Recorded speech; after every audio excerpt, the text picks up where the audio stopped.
We got a fantastic show for you tonight. We're going to do our program. Later on in the program, we're going to be talking to comedian, writer, director, auteur Mo Amer. That's coming up in a bit. Very excited about that. But first, if I could have just a moment of your time. Let's talk about America's Lord and Savior, Donald Jehoshaphat Trump. They're not booing, they're saying Bruce for no apparent reason. When Trump ran for president, he had an urgent message about the state of our country. Our country is being lost. We're a failing nation. We are a nation in decline. We have to fight for our country, and we have to fight like we've never fought before. It's like we're a giant garbage can.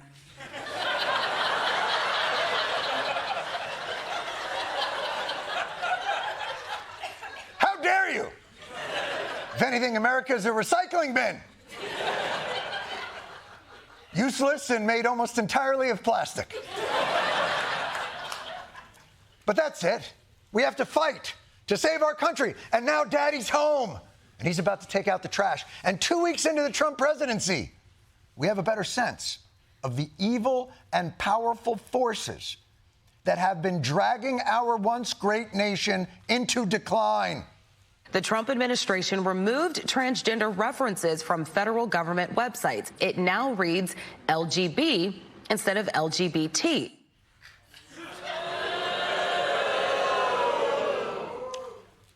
They have no idea the damage T was doing to our nation. Consonants! Because I think you'll agree with me, there is no T in USA. If you spell it out, obviously, that becomes an issue. And if you want a BLT for lunch, things can get ugly. But nothing will stop America's low T, like no T. What other changes are making us great again? The Trump administration ordering all gender ideology references be removed, including pronouns and email signatures. Oh, yeah. Consonants and pronouns.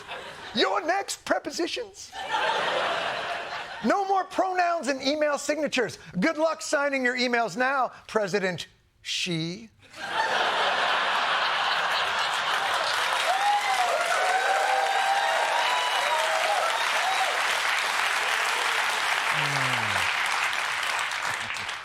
Or should I say President Him?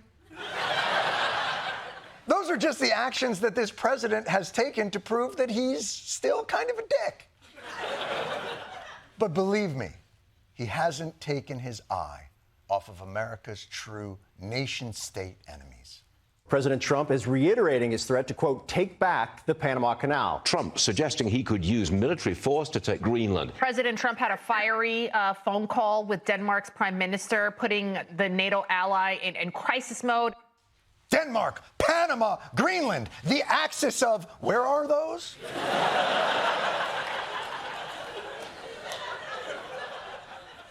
Now, lest you think that pronouns and Panama were the twin forces shackling America to a prison of national decay, there are also more powerful forces at play in this dangerous world. Some of them closer than what you might have ever imagined. A new era of trade wars. Trump says tariffs are coming on Canada and Mexico and even the European Union. What is happening? The EU? Canada? Do we have any friends? I mean, Mexico, I get. Trump's been hate-f***ing Mexico pretty much since the escalator. That's the truth. But Canada? Canada? We're picking a fight with our most reliable and pleasant friend, the Labradoodle of allies? But I guess that's Trump tough. You know what I mean? You gotta walk into the prison yard. Walk right up to the one guy who really doesn't seem to be a problem at all. And just, yeah! Take that, best friend! Who has willingly signed up to fight in every ridiculous war we've ever gotten into. Let that be a lesson to the rest of the world. We are a terrible friend. Denmark, Panama, and Canada were America. We used to fight the Nazis. Now we're scouring the globe for easy marks? What do we love? The Jake Paul of nations? I know. Is that what we're doing? No offense. I know China's out there, but Panama's a legitimate fight. In fact, I'm going to call everyone out in FIFA's CONCACAF division. Yeah! Oh, Trinidad and Tobago, you got to gang up, huh?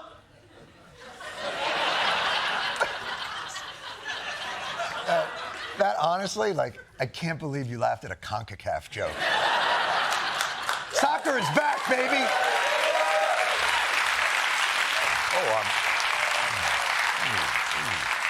Look at me getting all skewed in the tie.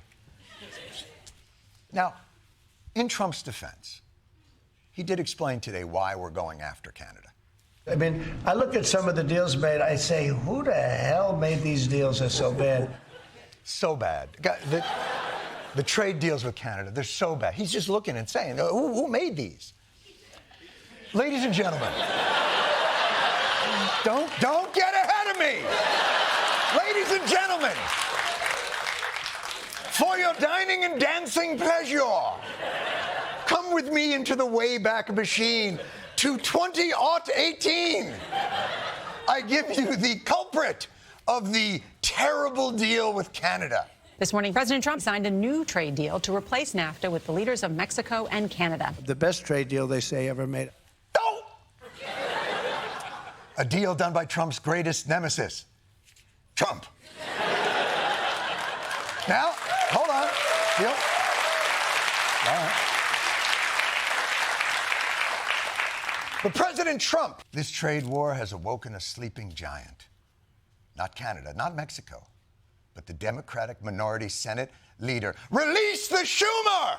It's going to affect beer, okay? Most of it, Corona here, comes from Mexico. It's going to affect your guac, because what is guacamole made of? Avocados.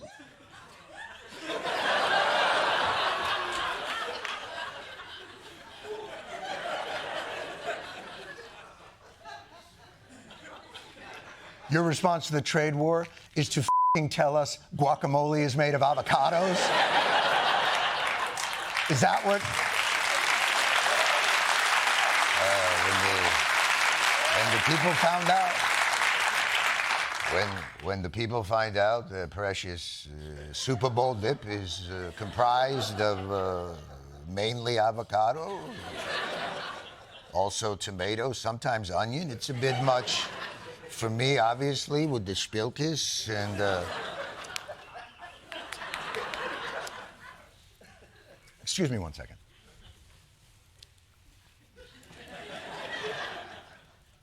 Democrats,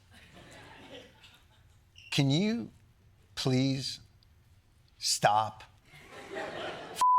trotting Schumer out there every time Trump traverses into the unreal? He's not good at this. What is the decision-making process here? Hey, who should we get out there to effectively battle one of the most savvy presidential media manipulators in history? Oh, I don't know. How about Schumer? He's uninteresting, but at least he's monotone. Oh, wait, and Chuck, before you go out there, you look too young. Put on these readers and lower them on your nose. Perfect. Honestly, listening to Chuck Schumer speak on almost any topic makes me want to bomb Canada.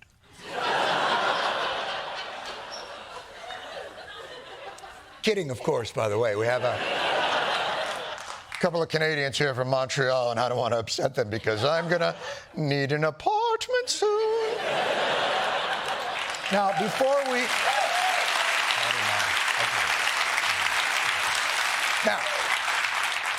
Before we get rattled by Trump's 2 to 2.5 front trade war, please understand, Mexico has already today received a 30-day stay on tariffs by promising 10,000 troops to the border, and we've promised to stop the inflow of guns. So, self-invented crisis averted. But what can Canada do? I'm sure there's an equally performative gesture Canada could make.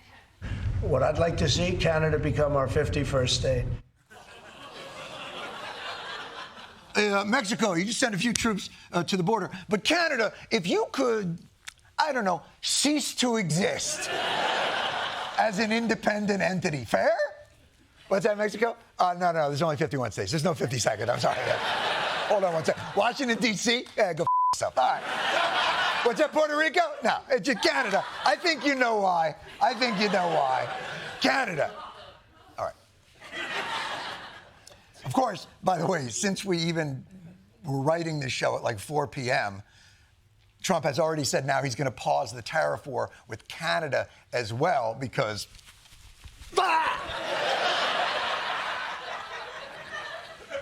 Of course, it makes sense to wrap up the trade war right now so that we as a country can focus on the biggest thing that's weakening our great nation. Diversity, equity, and inclusion. Yes. DEI, diversity, equity, and inclusion. MAGA world's blamed this scourge for everything from the fires in California to the attack on Bourbon Street to inflation to the Baltimore Bridge collapse to why your children are confused about the race of mermaids. Because mermaids, boys and girls, are gingers. They've always been there. The latest example being the plane crash in Washington. It was the DEIist. But don't take my word for it. Let's let MTV's Road Rules star and Fox & Friends B-teamer explain DEI. You can't focus on diversity, equity, and inclusion when you try to hire air traffic controllers. You want the best. You want the brightest protecting yourself and your family. We will have the best and brightest in every position possible. It is colorblind and merit-based. Look, there's a lot of reasons why the FAA is in a bad place. But these guys would have you believe that the main problem is that standards were somehow lowered to make sure that a black person or a gay person gets a chance to land your plane, even though the requirements to become an air traffic controller are the same. But by culture warring this tragedy, Americans spent that terrible night holding their breath that the pilot or the air traffic controller wouldn't be a woman or a black person or in a wheelchair. Because what they're trying to do is make the default setting on competence in America a white guy. That's what this is, a reset to the factory default. Because, of course, these two are there purely based on merit and smarts. And it's just taken for granted. It undercuts every black person of color, woman in this country, that the job that they have, they don't deserve. It's the mantra in the Republican Party that gives you brain-turning moments like this. In the United States of America, we get ahead and succeed by merit and merit alone. Yes, merit and merit alone, says RNC chairwoman Lara, hold on, let me get my glasses. Trump. It was a blind submission, never saw her name on the application. That's the irony of this whole thing. The people standing next to Trump on that terrible night, blaming DEI and trying to reinstall white guys as the only non-suspect pool of hires are themselves DEI hires. For one particular identity that they possess, the ass kisser.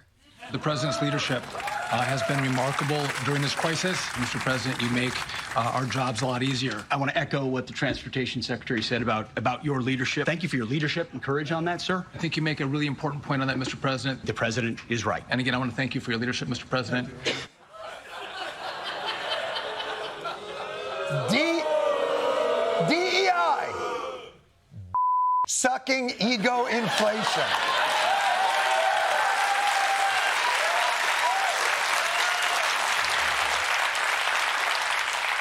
Obviously, if you think of sucking as a compound word.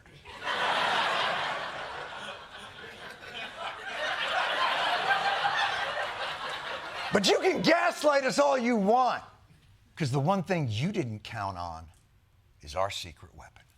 The roots of democracy are deep. People are aroused. I haven't seen people so aroused in a very, very long time in terms of trying to get this done.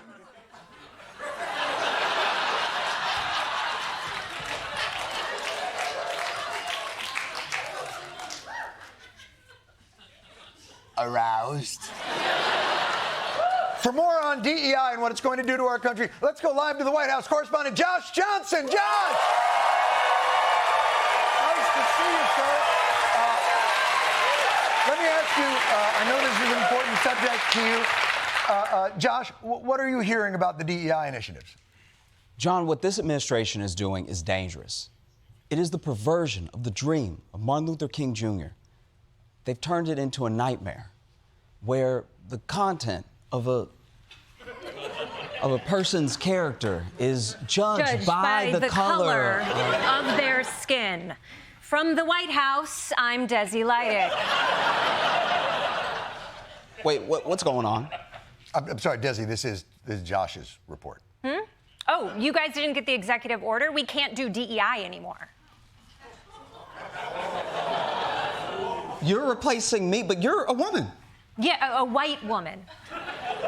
White woman beats black guy?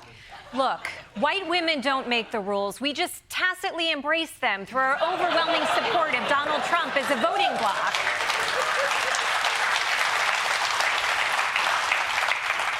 We should be on the same side, okay? White women, black men, both held down by the white man. Yes, but the white man is my husband, and sometimes he lets me have rights as a treat, and I love my little treats. I'm sorry, Desi, but what about the executive orders changes our current situation? Well, the fact is that DEI is over, John, which means only the most competent people will hoist it with my own petard. That's right. It's totally petarded, which is something we can say now thanks to Trump. And thank you, Desi, but I'll take it from here. You can go back to the milking room or wherever women lay eggs. Oh, come on. No, this is bullshit. I stole this job from Josh on merit. Isn't this the problem, guys? Trump's reducing us to rungs on a racial and gender hierarchy. We shouldn't be ranking our identities. Exactly. But if we did, I should outrank Desi. I mean, back me up here, Costa. At the end of the day, we both got hogs. No. It goes race, then gender, then height, and then the tiebreaker is a list of establishments your father owns. Listen up, petards. All right, I don't see sex or color, okay? I just see SAT scores. And I don't mean to brag, but the kid my parents paid to take the SATs for me knocked it out of the park.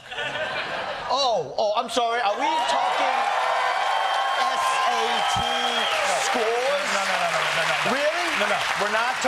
We're not talking your SAT scores. Oh, yeah, that's right. Because it's all about merit and high test scores until it looks like this. And then suddenly we gotta defend the white boys like it's a rape case at Kappa Sigma Phi. That was settled out of court. Yeah. It's all meritocracy until we get those H-1Bs and take your coding jobs. And it's not fair. Yeah. Does black beat Asian? No. Your days are numbered, Costa. Chang out. Back to you, John. Thank you very much, Michael. You know, I guess if there's one thing that we've learned here today, is it because of the Jewish thing or the H thing? Does it matter? I guess not.